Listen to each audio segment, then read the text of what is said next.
আসসালামু আলাইকুম এভরিওয়ান, সবাই কেমন আছেন? আশা করছি সবাই খুব ভালো আছেন। স্বাগত জানাচ্ছি আরেকটি স্ন্যাক্স রেসিপি দেখার জন্য। এই রেসিপিটি দেখতে পাচ্ছেন কতটা মচমচে হয়েছে, মাশাআল্লাহ। আওয়াজ শুনে অবশ্যই বুঝতে পারবেন এটা কতটা ক্রিস্পি হয়। আর এটা কি দিয়ে তৈরি করেছি না দেখলে বিশ্বাসই করতে পারবেন না। পুরো রেসিপিটি যদি দেখার আমন্ত্রণ রইল। চলুন দেখা যাক কী কী উপাদান লাগে এই রেসিপিটি তৈরি করতে। এবং সকাল বিকাল চায়ের আড্ডায় কিন্তু একদম পারফেক্ট একটা নাস্তা রেসিপি। আশা করছি আপনার কাছে ভালো লাগবে। আর এখানে আমি নিয়েছি একদম ফ্রেশ টাটকা পুঁইশাক। আর এই পুঁইশাকটা আগে আমি খুব ফাইনভাবে একদম চিকন করে কেটে নিব। এটা অবশ্যই একদম চিকন করে কেটে নিতে হবে। আগে পুঁইশাকটা মাঝখানে এবার একটা ফালি দিয়ে তারপরে আমি এটা মানে একদম চিকন চিকন স্লাইস করে কেটে নেব। এটা যতটা চিকন করবেন আপনার নাস্তাটা কিন্তু ততটাই পারফেক্ট হবে, ভালো হবে খেতে।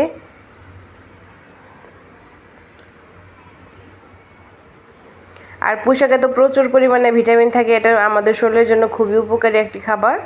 এর জন্য বাচ্চাদেরকে যদি আপনারা এই সুন্দর সুন্দর স্ন্যাক্স এভাবে তৈরি করে দিতে পারেন এই পুঁইশাক দিয়ে, তাহলে কিন্তু বাচ্চা ছোট বড় সবাই ফ্যামিলির সবার জন্য একটা মানে খাবার নাস্তা হয়ে যাবে। এটা ভীষণ মজা হয়, এটা ভাতের সাথে খেতেও অনেক মজা লাগে। চাইলে বাসায় অবশ্যই ট্রাই করে দেখতে পারেন। এবার পুঁইশাকগুলো সুন্দরভাবে কুচি করে আমি কেটে নিয়েছি, দেখতেই পাচ্ছেন। এবার একটা বল নিয়ে নিলাম। এই বলের মধ্যে আমি একটা আলু আগে ফাইনভাবে সিদ্ধ করে রেখেছিলাম। ওই সিদ্ধ আলুটা এবার আমি এখানে দিয়ে নিব। দিয়ে একটা মেশারের সাহায্যে ফাইন করে ম্যাশ করে নিব।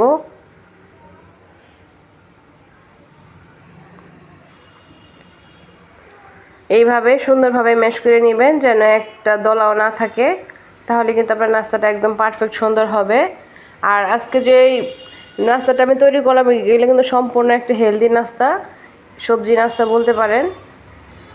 যেহেতু আলু এবং পুঁইশাক দুটোই শরীরের জন্য খুবই উপকারী একটি খাবার। এবার হাত দিয়ে খুব ফাইনভাবে আমি পুঁইশাক এবং আলুটা ডলে নিয়েছি।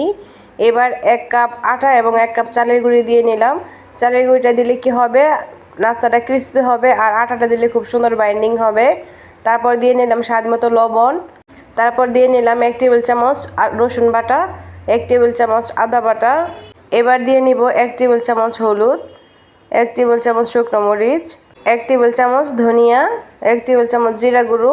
এবার দিয়ে নিব আগে থেকে কুচি করা পেঁয়াজ কুচি এবং কাঁচামরিচ কুচি। পেঁয়াজ এবং কাঁচামরিচ কুচিটা দিলে অনেকটা টেস্ট হয় এই নাস্তাটা।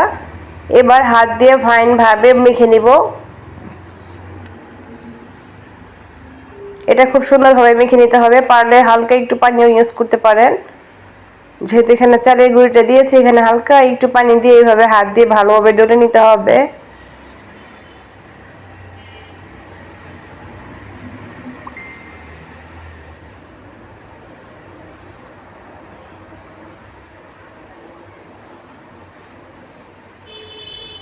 ফাইন করে আমি ডলে নিচ্ছি, দেখতেই পাচ্ছেন। এটা সেট করার জন্য 10 মিনিট রেখেও দিতে পারেন। এবার আমি হাতটা ধুয়ে ফাইনভাবে আমি শেপ দিয়ে নিব। আপনারা আপনাদের পছন্দ মতো শেপটা দিয়ে নেবেন। আমি এখানে একটু লম্বা সাইজের শেপ দিয়ে নিচ্ছি। আপনারা এখানে ছোট বড় গোল বা মাঝারি যে কোনো ধরনের শেপ দিতে পারেন। আমি হাতে একটু তেল ভরিয়ে নিয়েছিলাম।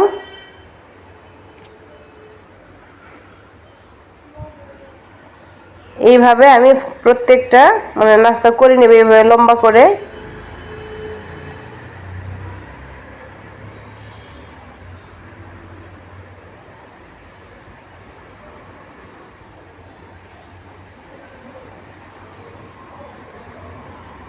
এই তো এইভাবে করে নেব। আপনারা আপনাদের পছন্দ মতো শেপটা দিয়ে নেবেন। পাতলা চিকন মোটা যেভাবে পছন্দ হয় ওইভাবে করে নিতে পারবেন।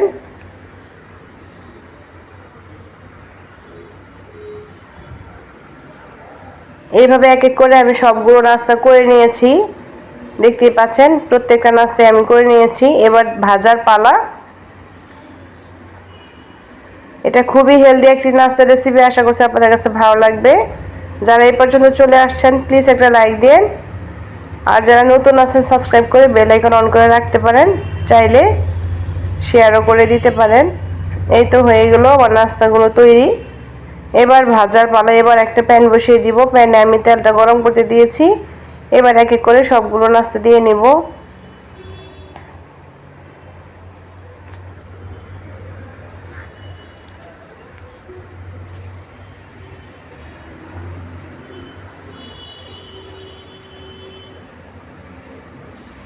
দেখতেই পাচ্ছেন এক এক করে আমি সবগুলো দিয়ে নিয়েছি, আর জালটা কিন্তু কিন্তু মিডিয়াম আছে। আর এই মিডিয়াম অবস্থায় আমি সুন্দরভাবে ভেজে নেব একদম লাল লাল করে। যখন সুন্দর একটা কালার চলে আসবে তখন কিন্তু এটা নামিয়ে ফেলা যাবে। আর ধীরে ধীরে আঁচ করে এটা মানে ভেজে নিতে হবে।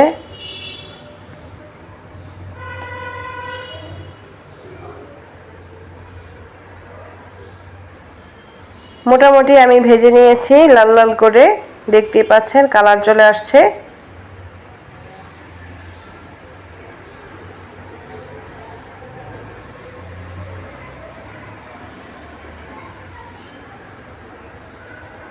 এবার আরেকটু উল্টে দিব, এই পিটুপিট খুব সুন্দরভাবে লাল করে ভেজে নিব। আর এটা যতটা লাল হবে ফাইন হবে, মানে খেতে অনেক কিন্তু মজা লাগবে।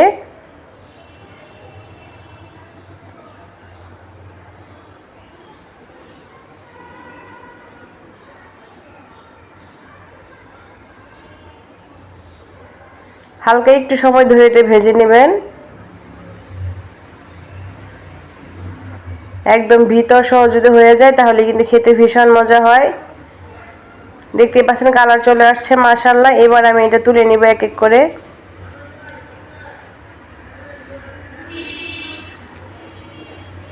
ঠিক এরকম কালার অবস্থায় এটা তুলে নেবেন, তাহলে কিন্তু খেতে একদম মুচমুচে হবে।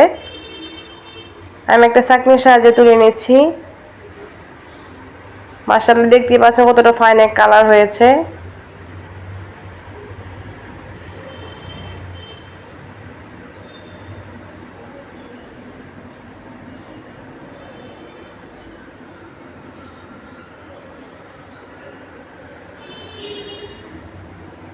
দেখতে পেলেন কত ফাইন ভাবে আমি তুলে নিয়েছি।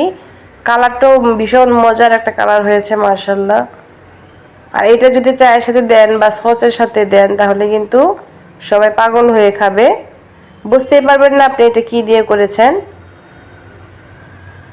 রেসিপি দেখতে দেখতে কিন্তু রেসিপি শেষ পর্যায়ে চলে আসছি। ভিডিও ভালো লাগলে অবশ্যই একটা লাইক দিবেন, আর কমেন্টে জানাতে ভুলবেন না কেমন হয়েছে। আর আপনারা কি ধরনের রেসিপি পছন্দ করেন এটাও জানাতে ভুলবেন না।